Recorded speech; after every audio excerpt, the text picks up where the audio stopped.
በቴዲ አፍሮ ላይ እየደረሰ ያለውን ወከባ በማውገዝ 16 የዲያስፖራ ተቋማት ለአሜሪካው ውጭ ጉዳይ መስሪያ ቤት ኃላፊ ማርኮ ሩቢዮ ደብዳቤ ላኩ። መረጃውን በአጭሩ አቀርባለሁ። በትላንትናው ዕለት ምሽት የፌዴራል ፖሊስ ትጥቅ የለበሱ ታጣቂዎች ወደ ቴዲ አፍሮ ስቱዲዮ በመግባት አቦጊዳ የተባሉትን ስቱዲዮ 1 እና ስቱዲዮ 2 ሙሉ ዕቃዎችን መውሰዳቸውን መዘገባችን ይታወቃል። አሁን ደግሞ 16 የዲያስፖራ ተቋማት በቴዲ አፍሮ ላይ እየደረሰ ያሉትን ወከባ በማውገዝ ለአሜሪካ ውጭ ጉዳይ መስሪያ ቤት ደብዳቤ አስገብተዋል።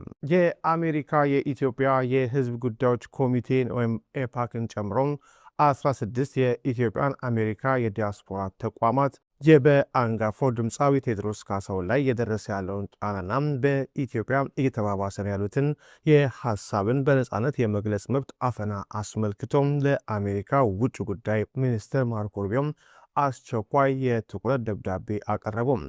የኢትዮጵያን የአንድነት ንቅናቄ ሊቀመንበር የሆኑት ዶክተር ባደገ ቢሻው ተፈርመው በወጣውና በሌሎች 15 ታላላቅ ተቋማት በተደገፈው በዚህ ደብዳቤ ላይ የፌዴራል የጸጥታ ኃይሎች በምሽት የድምፃዊ መኖሪያ ቤት በመግባት በእሱና በቤተሰቡ ላይ ወከባና ማስፈራሪያ መፈጸማቸው ተገልጿል።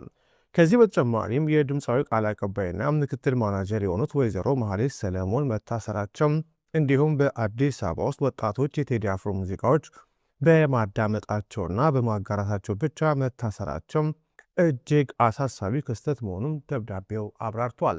እነዚህ ተከታታይ እርምጃዎች የጥበብ ነጻነትና የዜጎችን ማህበራዊ ምህዳር በእጅጉም የሚያጠቡ መሆናቸውን ተቋማቱ አጽንኦት ሰጥተዋል። ቴዲ አፍሮ በኢትዮጵያ ውስጥ በሚሊዮኖች የሚቆጠሩ ዜጎችና ለመላው ዲያስፖራ ትልቅ ተጽዕኖ ፈጣሪ የጥበብ ሰው እንደመሆኑም በእርሱ በስራ አጋሮችና በአድናቂዎቹ ላይ የመጣውን የፖለቲካና የዜጎች መብት አፈና ቁልጭ አድርጎ የሚያሳይ መሆኑን ለማርኮ ሩቢዮ የገባው ደብዳቤ ያስገነዝባል። ኤፓክ እና አጋር የዲያስፖራ ተቋማቱም የአሜሪካ ውጭ ጉዳይ ሚኒስትር በቴዲ አፍሮና በሌሎች አደጋ ላይ ባሉ ግለሰቦች ዙሪያ ያለው ሁኔታ በቅርበት እንዲካተል አሳስበዋል።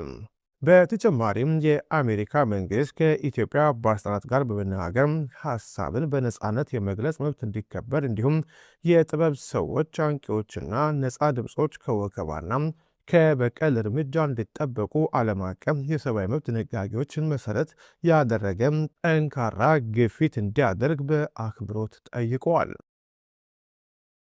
በቴዲ አፍሮ ላይ እየደረሰ ያለውን ወከባ በማውገዝ 16 የዲያስፖራ ተቋማት ለአሜሪካው ውጭ ጉዳይ መስሪያ ቤት ኃላፊ ማርኮ